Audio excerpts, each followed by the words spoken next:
Hello friends and welcome back to the channel. Got some more Marvel Contest of Champions gameplay today, specifically a showcase of my latest rank 5 5-star Mr. Archangel here. So when I choose my R5s, I always pick them deliberately. Archangel here is no exception. So he's a champion that everybody knows has great damage, even better utility, but what is surprising is how he has maintained his relevance and status as a high value champion throughout numerous changes in the game's meta. I've had a Mutant Awakening gem sitting in my inventory, waiting for Omega Red to bless my roster with his presence one day, but when I was lucky enough to pull another one from the Rifts this month, popping it into Archangel was a pretty easy decision. Okay, so the primary source of Archangel's damage is of course his neurotoxin mechanic. So you apply bleeds with your heavy, your crits, your special attacks, and each bleed on the opponent provides a flat 25% chance to poison the opponent when they hit into your block. And then when you apply a bleed to an opponent who is poisoned, they are combined into this neurotoxin passive. And at rank 5, each neurotoxin does just under 7,000 damage over 15 seconds, which comes out to about 460 damage per second. And they also cause a stun when they expire, which makes it really easy to refresh the cycle, get more bleeds stacked, let them hit into your block, get more neurotoxins stacked. And in most ideal matchups, the fight is really over before you know it. Let's take a quick look at his signature ability. Now from a damage standpoint, he doesn't need to be awakened, but this is where all of his utility comes from. I put a few stones into him just because I like seeing those nice even signature levels. It's pretty common to hear that you need to get him up to Sig 112, which brings that value in green here up to 33.4% and thus guarantees full ability accuracy reduction with only 3 active neurotoxins. There was a great post on Reddit last year that I think of whenever I play Archangel, and it really shows that the chance to prevent abilities after just 2 heavies differs only slightly between a low Sig Archangel and one at signature 112. I'll link it in the description below, but the reason I bring it up is that I really don't believe it's worth it to invest additional stones into him. Alright, let's jump into some Act 6 gameplay so we can see how easily Archangel shuts down annoying fights. First up we have this Rhino in 614 with Close Encounters as the global and also Aspect of War. So Close Encounters regens you when you're close, and I went in planning on holding my heavy until the parry stun was about to expire, then letting go of my heavy. But it seems like the distance is a bit inconsistent. You'll notice sometimes when I charge my heavy, I'll be close enough, but then he'll lean back and he'll be out of distance, so that's a little annoying. So you can see here that Aspect of War is completely shut down by the neurotoxins. Whenever Rhino throws a special, the unstoppable doesn't happen, and the fight is over with plenty of time to spare before he goes fully unblockable from the node. And that's a pretty clean fight there. Real happy with how that one went. Okay, next up is the Life Cycle node in 621. So the first thing you'll notice here is that Star-Lord is not taking any damage from the bleeds or the poisons because they're active debuffs, but he will still take damage from the neurotoxin because they are passive effects. Now Archangel's playstyle will naturally and quickly get the shield icon to change from blue to purple, signifying that the shield is down for its maximum possible time. And then the neurotoxins will end up killing him as soon as the shield is down and he's left at 1 hit point at the end of the fight. So you can see here that even in a fight where his damage is a bit gimped, because Star-Lord is immune to the bleeds and the poisons, and we're playing with class disadvantage, he's still putting in great work, and we still finish this fight in fewer than 50 hits. And this is an Act 6 fight. These health pools are not small.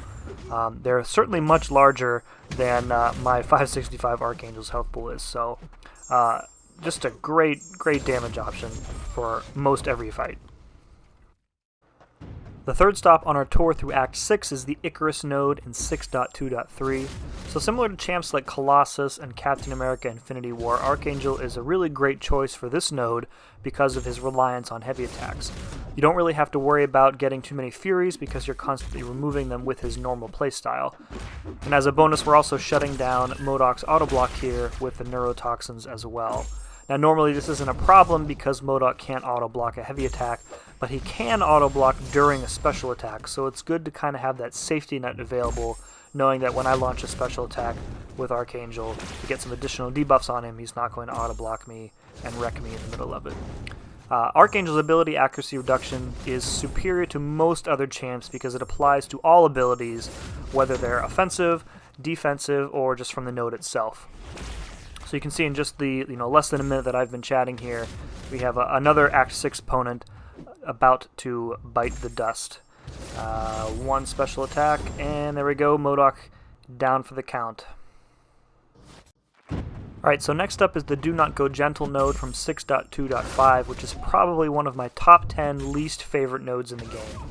So Archangel's heavy attack is comprised of 3 hits, so after the second heavy you will have triggered a charge and then removed it immediately. And again, similar to Icarus, Archangel's natural playstyle meshes really well with how the Do Not Go Gentle node requires you to play. Now, there's always going to be a small chance with champions like Archangel, who have multi-hit heavies, that you're going to trigger a charge right before your opponent is KO'd, which is going to result in you taking a decent amount of damage from the node.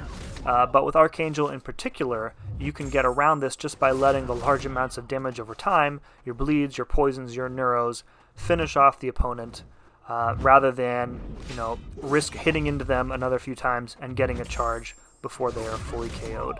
Now, in this specific matchup, we also end up preventing Hela's Indestructible from triggering at the end of the fight, which eliminates the need for additional hits on her and do exactly what I'm talking about, preventing the need for additional hits and risking a charge on her as well. So one more heavy here, remove the charge, and she is down. Okay, this is a good one. So for this next matchup, we're moving out of Act 6 and into Variant 3 for one of its biggest problem fights.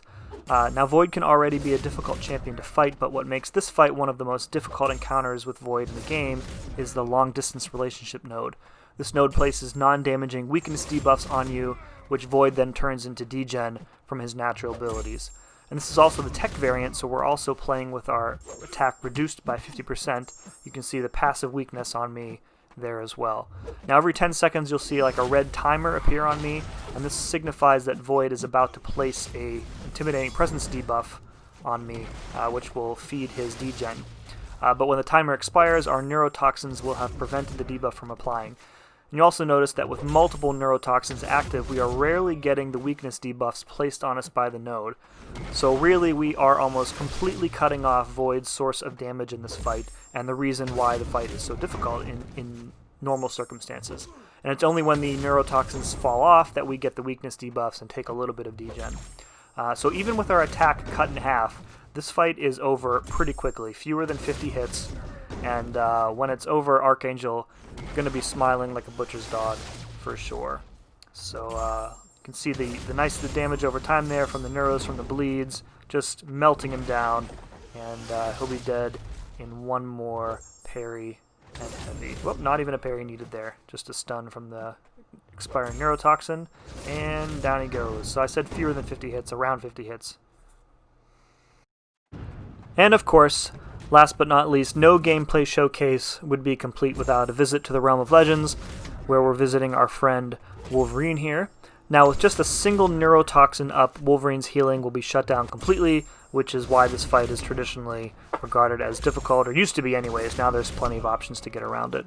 But even if Archangel was unduped, he places enough debuffs that I think you could stop most of, if not all of the regen with the Despair Mastery active. So just place enough bleeds, let him hit into your block a few times, and I think most of the regen would be gone.